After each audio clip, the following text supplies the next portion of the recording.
Good morning, everyone. I hope you guys are all having a blessed week.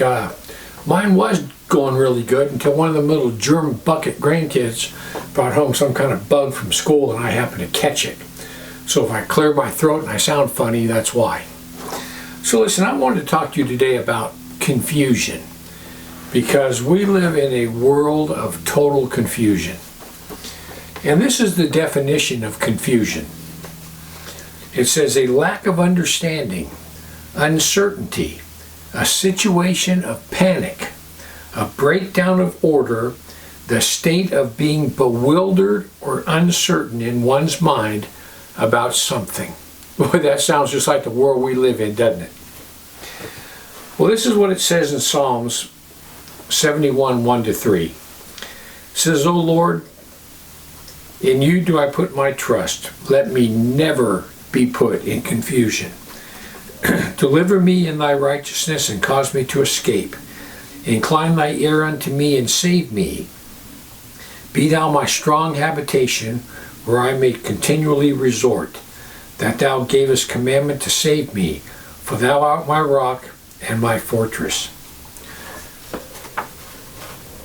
So David tells us to run to God, and you will not be put into a state of confusion. You know, our world is so confused now that, honestly, people don't even know if they're a male or a female. I mean, how much more confused can you get than that? They can't even tell if they're a male or a female. And then they expect us to go along with their confusion. Ain't gonna happen. Right now, our world is a world where wrong is right and right is wrong. Up is down and down is up. Black is white and white is black. The guilty go unpunished and the innocent are persecuted. You know, I did a video a while back, a couple of years ago, where I had jury duty. And there's this guy, they brought him in, he was in prison, and he got caught smoking a joint in prison. So they're going to retry him on that, and they're going to try to give him a couple more years added on to his sentence for smoking a joint in prison. And I told the judge, when I was being questioned for jury duty, I told the judge, I said, listen, Judge, I said, there was a Los Angeles detective, his name was Robert Murdoch, and he proved that the CIA was bringing in the bulk of the cocaine into Los Angeles. And when I was in the Air Force, there was a plane that was brought into Loring, Maine, absolutely full of cocaine, and it was a CIA plane. And the base commander lost his job because he went in there and searched the plane because the whole thing was fishy. So I said the very government is bringing in the drugs, and that same government's going to try to try this guy for smoking a joint in prison? I don't think so. The judge said, Mr. Sanders, you can leave. You're poisoning my jury pool. I said, all right, I'll go. Look at Hunter Biden. Hunter Biden, if he was anyone else but the president's son, that man would have been thrown in prison, and they would have locked the door and thrown away the key. And the Clintons, Bill and Hillary Clinton, they are guilty of atrocities. They have murdered people, but yet they're untouchable. Absolutely untouchable. There is no justice in America right now. Look at all of our monuments and statues. When BLM was running around and all these other Antifa idiots, look at all the monuments and the statues that they just tore down that had been standing for 150 years. And the reason they're doing that is they want to rewrite America's history.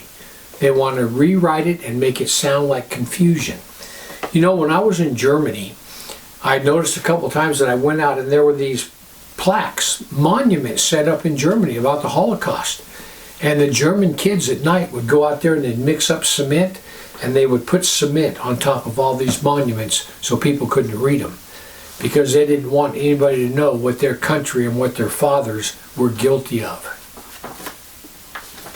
We're surrounded by absolute confusion. Look at the looters. During the riots in Seattle and Portland, the police were told to stand down. The government that these business owners pay taxes to support, that's supposed to protect them, that government stepped back and said, stand down. Let them burn it down, doesn't matter. And the politicians didn't even care that these poor people that own these businesses, everything in their life was tied up to that business, and they lost everything. And right after that, what was the answer? What did the politicians, what was their answer to all this? Defund the police. Defund the police.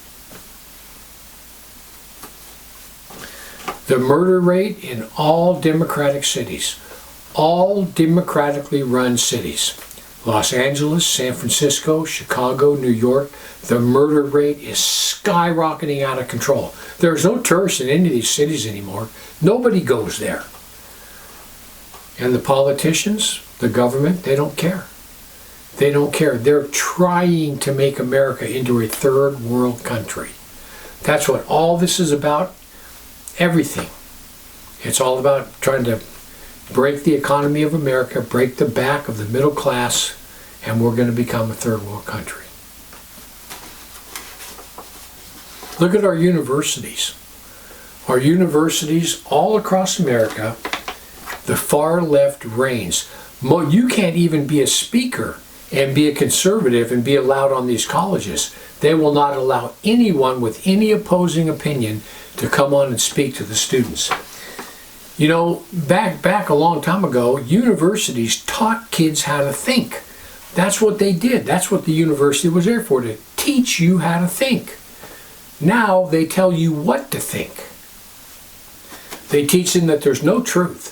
There is no absolute truth. Your truth is not my truth, and my truth is not your truth. There is no such thing as absolute truth. People, when there's no truth, that right there is the biggest confusion you can ever have in your life. That's what breeds total satanic confusion, when there's no truth. People, listen. This world is going to get worse and worse and worse. It's never going to get better. The confusion's going to get worse. And if you don't go along with the confusion, if you speak out against it, you're most likely going to go to jail. We're going to see a time here very, very shortly when the Bible is going to be deemed hate speech, and it's going to be made illegal. I see that coming. As Christians, you and I, we have the foundation for a sound mind. David said, let me never be put to confusion. People always remember, as the times get worse, and they're going to get horrendous, always remember Proverbs 3, 5, and 6. It says, trust in the Lord with all thy heart, and lean not unto thy own understanding. In all thy ways acknowledge him, and he shall direct thy paths. People, we're in a state of confusion, but you haven't seen nothing yet to what it's going to be. Anyway, I just want to give you something to think about. Heaven or hell, you choose. Just remember, once you take your last breath, it's a done deal.